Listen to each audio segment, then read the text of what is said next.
my sister who appears very happy in the studio. Do you know what blue economy is? Maybe. If I said no after that very insightful lecture from the studios, then I will be doing a Bawumia. Oh, so you are hearing about blue economy for the first time from us? No, not far from it. Generally, blue economy is very much associated with countries that are heavily dependent on their coastal resources, or if you like, marine resources, island nations and the like. Not the likes of Ghana with a small coastline down south, and then the rest of the country is landlocked, if you like, technically. From the way you're speaking, it seems you're saying that in the case of Ghana, countries like Ghana, with the kind of coast we have, usually do not have that advantage that other economies who are largely dependent on the sea have. That are you suggesting that any idea of a very strong blue economy is elusive, to say the least? Technically, the answer is yes. The reason being, how much of a blue environment do we have to exploit from somewhere like Baku or Bolga or Tamale or even Kumasi? Or are we going to use Lake Bosunki to make our economy blue? How much of sea resources do you have inland to be able to manage this? That's why mostly you find that it is island nations surrounded on all sides by sea, with up to 200 nautical miles of their coast being their, if you like, economic resource base, who are able to do this kind of thing. But why do you think Bawumia said it? The man has finished wasting, under his supervision and that of our previous president, unfortunately, they have finished wasting all the resources on the land. Even the oil and the gas that we are getting from the sea, they have shared it among themselves and wasted the proceeds. Now he's talking about going to the sea to catch what? The little whales that are left, or the fishes and oysters and snails that are left in the sea for the development of the country. As he finished using what is on the land. All our river bodies, they have finished them with galamsey. They've turned all the rivers into chocolate drink. So if these kind of people not go into the ocean in the name of blue economy, then by the time we realize cyanide will be flowing from the sea backwards onto our lands. Now, I just think, as Nancy was saying, this is the usual hype and cheap talk that Bawumia likes to engage in. You transform the economy from, what do you call it, taxation to production. That one did not work. We jumped into digitalization. We don't even know how much of digitalization did they use in their elections. Now, everything has failed. He has acknowledged that the economy is completely in a dire straits. It's a completely collapsed economy. As we speak now, we don't even know when we will get the bailout, simple bailout money. We are so broke. We've gone to IMF for a bailout. We're even struggling to qualify for that bailout. We don't know when we're going to get the next tranche. Now you are talking about blue economy. Have you got the infrastructure for a blue economy? Does Ghana have one ship in its name? One fishing trawler in its name? Have we got any offshore wind turbines that we can use to harvest energy or electricity? Even the Ghana gas pipeline, the Ghana gas company we have, we haven't been able to maximize it to get as much gas as possible for production of electricity. We are getting doom so. And we are talking about blue economy. This is just another waste of our time, trying to give me time to settle. You've had 7 years. Where was the blue economy? So we shouldn't take anything serious. This is just a pipe dream for a man who speaks when he hears something. He says it first and goes to find out what it is. Be that as it may, he is now the flag bearer of the new Patriotic Party, which means on December 7, 2024, the two main candidates will be John Dramani Mahama from your party and then Dr. Mahamudu Bawumia. And the president is clear about one thing. he says Dr. Bawumia will emerge victorious and will put in everything he can to make sure he does that. That is interesting. We know the success rate of his everything mantra. This is a person who put in everything to give us transform Ghana in 18 months. Now we are seeing the transformation we are in. He doesn't even want to talk about the economy anymore because he knows he has cracked it. This is a person who said he will put in everything he can to make Accra the cleanest city in Africa. Here we are, Accra doesn't even qualify now as the dirtiest city in Africa because it's we know that. You know, this is the man who promised Ghanaians, yet Isikaso come there. What has changed? So when Nana-Addo talks about his promises, you know, I'm not worried about his promises. We all know what he will do, and we are fully prepared as a party to handle him. You know, they shouldn't make the mistake of thinking that 2024 they can steal the election like they did in 2020, because we are fully wide awake and waiting, and he should sense the mood. Ghanaians are tired of him. It's a miracle that because of democracy, Ghanaians are just bearing with him to exit. If he and his bunch do anything short of that, then I'm sure they are not just ringing their own, if like tolling their own funeral bells, but they will be making the country uncomfortable for they themselves. What they need to do now is to start writing their handover notes, if they have any, because they have no handover notes.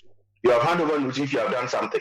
But if all you've done is superintend over what you got and siphon as much wealth as you can, borrowing and looting the state purse, there is nothing to hand over. I mean, how many schools have they built that they can hand over, or hospitals? Even hospitals that existed, they bulldoze them down and they can't even build it. Or are they going to hand over this massive 400 million CD pit in the name of a so-called national cathedral? So now it's time for him to stop making promises and to start realizing that game is over. Now, if we all know that they put the entire party infrastructure behind Bawumia with the aim of using him to protect themselves from the loot that hoping that Bawumia will provide that cover. Bawumia himself can't protect himself, talk of them. So if they know what is good for them, most of the people have already resigned their feet to a catastrophic loss in 2024. And that is why you see everybody is now behaving like the proverbial rats jumping off a sinking ship. All of them now want money before they can vote. They all now need some inducement. They all know that game over for them. The sooner they can just quietly exit, the better for them. But all those promises he's making, I'm sure even Bawumia knows that it's not going to work. But based on the discussions we've had since 2020, it is clear that it is not every time that power will be sought for the sake of trying to improve the livelihoods of the people. In most situations, as it happened in 2020, power can be sought for power's sake. And they can put everything on the line, including the things that you do not anticipate will be done just so that they get the power. Are you anticipating, expecting that too? Oh, absolutely. We are all anticipating that they will try to steal this election again, and they will stop at nothing to do it. If you remember in 2018, they slaughtered 8 innocent Ghanaians, including a 14-year-old child, just so that they could hang on to power. Everybody knows they lost that election, and they did all they could to make sure that they stay in power. Now, unfortunately for them, game is over. You see what they did in Kumewu? Openly stealing an election, open bribery of people, which is completely flouted PNDC Law 284, Representation of People's Act. We saw what they did in, Asinof, and we matched them boot for boot. In spite of the heavy amount of money they stole and pushed into there, they still lost. Even look on Saturday, we heard Bawumia was sharing 400 Ghana cedis to each delegate. They themselves, some were complaining it's not enough. They wanted 1,000 Ghana cedis. And Ken was sharing somewhere about 300 Ghana cedis. 400 Ghana cedis times then 192,000 people who participated in the election. That alone is about 76 million Ghana cedis. If he shared that much, and Canada, Japan, and the others did say, let's just say only Canada and Japan did the same. You add the two together, you're looking at almost 150 million that was spent on one Saturday just to crown the biggest thief of the two. Now, I do not think that they are doing this in vain. They are determined to do all they can to hang on to power in the name of break the age. However, as we broke them at Asinov, we shall break them in Ghana come 7 December 2024. In the meantime, before you go, just briefly, what makes you think that even if Ghanaians decided they've had enough of the new patriotic party, they'll still look forward to voting for the National Democratic Congress? Because at the end of the day, there's the butterfly people have also joined the race. There are the other political parties who are, we don't know who else will jump onto the bandwagon. What makes you think the NDC is the best option? The butterfly people or butterflies, they are variations of the elephant. Regardless of what you call the elephant, you can add wings to it. It will not cease being an elephant. Because Alan has been field minister for all this while people were suffering. He was part of the whole architecture of pain visited on Ghanaians. So I don't think Ghanaians see him any different. When it comes to the NDC, you see, this is where we don't promise blue economy. We don't promise digital economy. We promise Ghanaians bread and butter economics, however it is done. And our record is there. This is a government. Look, let me state here emphatically, and you can check the records. If you look through the history of economic growth in Ghana, and you add up all of the economic growth that has been achieved by the NDC, and take an average of it, and do the same by the NDPP, and take an average of it, the NDC's track record of economic growth on average is higher than what the NPP has brought to Ghanaians. So it means that the NDC has contributed more significantly to the growth of our economy than the NPP. That is first point there. The second point is the track record. We are coming back with President Mahama. We saw what President Mahama did to ginger up the economy. He tripled the size of the Tema Harbor to make sure we get more goods in and we can do more trade. He brought the Ghana gas, which meant that we are currently saving ourselves upwards of $500 million in gas imports every year. You have Terminal 3, you have Bank Hospital, you have Ridge Hospital, you have University of Ghana Medical Center, you have railways coming all the way from the central region. Even the Chamampakadan Railway, it was President Mahama who put it in place using the India Exim Bank, and these people came in and they have ripped it off. You have airports in my own royal city of Wa, in Ho, in Sunyani, in Tamale, in Kumasi. These are the things President Mahama did to ginger up the economy. When President Mahama was leaving, we had 3.4% economic growth. These people made a lot of noise about it. Where are we today? Today we are struggling to even get 2%. President Mahama was a good steward of the economy. He managed the economy such that we did not have an economy that crashed. We did not have an economy that went to the IMF in a basket situation. We did not have a situation where people's savings were confiscated by the state in the name of domestic debt exchange program. So if you look at the two, whichever way you look at it, and by the way, President Mahama made sure that people's savings, the value of people's savings was protected. He didn't superintend over inflation upwards of 50%. When President Mahama was leaving, we gave the NPP 15% inflation. We handed over to them.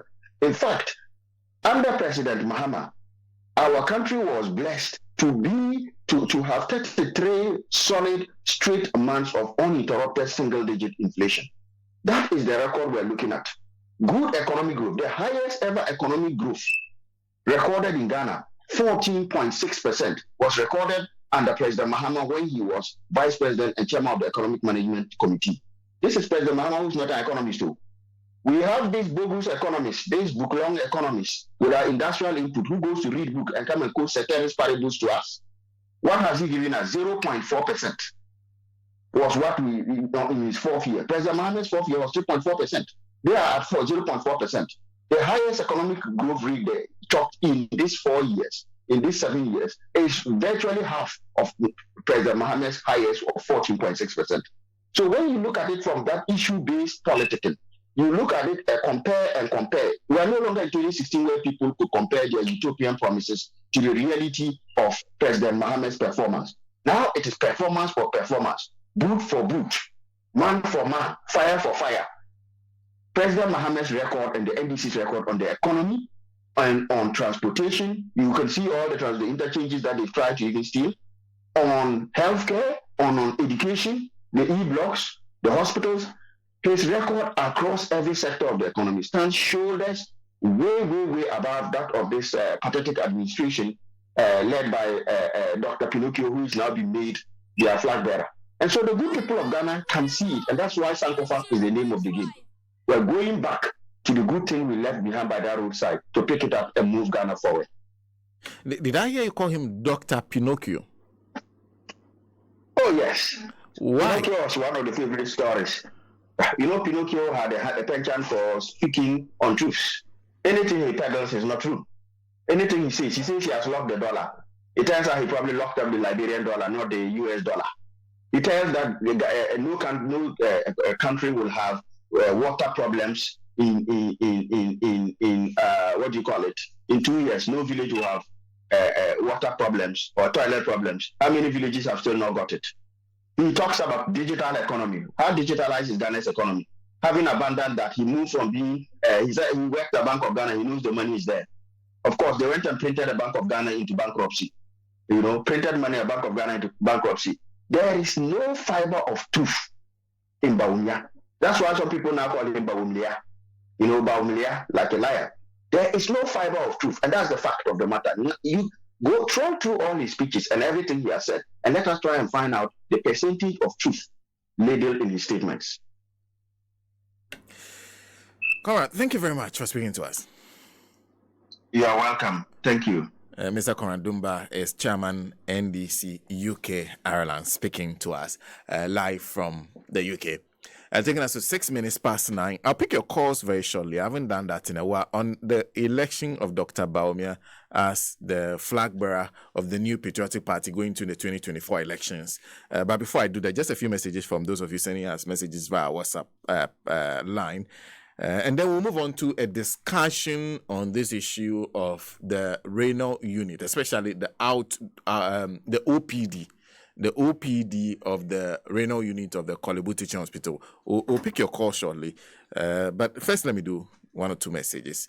This is from Asylum Down. And the message is, I hope you and Nancy and the rest of the team are well. Please tell Alaji Timothy that it is a reflection of the skies that makes the sea blue. So we are being told by him that we are telling him that he should not wake up one day and come and tell us that it is he that makes the sea blue. We are watching. Thank you very much for that message.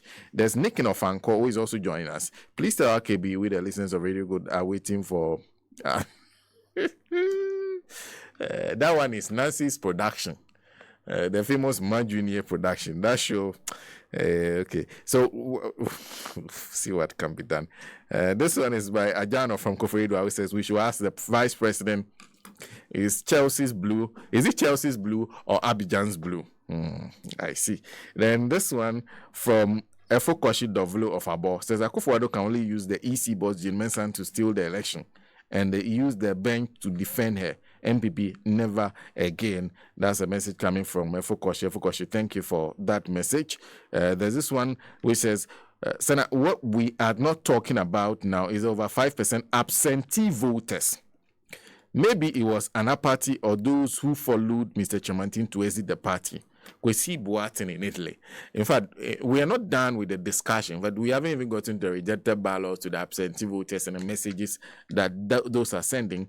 Koblavi Mpokwasi Bengazi is also joining us. Says, good morning. President Akufo-Addo said that he would do anything possible for Dr. Bawumia to win the next coming election. What does he mean? Is he going to manipulate the results in favor of Dr. Bawumia? If that is his evil intention, then he has to forget about it. Else, Ghana is going to be like it says Niger. There's this one which says a good morning to you. Dr. Funya says Bawumia coming to complete Addo's Cathedral and cover Jean Mensa and Kenoforiata's BOG deals. There's also Peter in the UK who says I'm doing the listening from Rome, Italy. On holidays. Okay, Peter is on holidays in Rome, Italy. We're talking about Italy. Let me say good morning to Habib Bantus. Good morning to you. And a good morning to Parker. It's been quite a while, sir. I hope you're well. Asan Sese in Zenu Central says, a good morning. Nana Akufo-Addo assurance to his vice and MPP that he's going to do everything within his power to make Bawumia president is yet another reckless comment, and that power does not lie in his mouth. The power is with us, the citizens, and any attempt to subvert the will of the people will not end this country well. I guess we can pick our very first call on the discussion we're having. Please join us. The numbers to call 0302 30 34 92 0599 922 922. Join us. Let's have a conversation. Good morning. Good morning. This is Thompson. Yes. Thompson, how are you? I'm listening to you. I'm fine. Yourself? Yeah, I'm also doing well. Good morning to all of you there. In fact, the elected person who is an architect of life. So if NDC thinks they can just take this easily, then they should forget it, because the lies will come more. Setting the record straight should be one of their key points for them to, tell the people what they have done and then compare it to other people, what the NPP has done. But if they joke with this, they are saying they will do everything possible.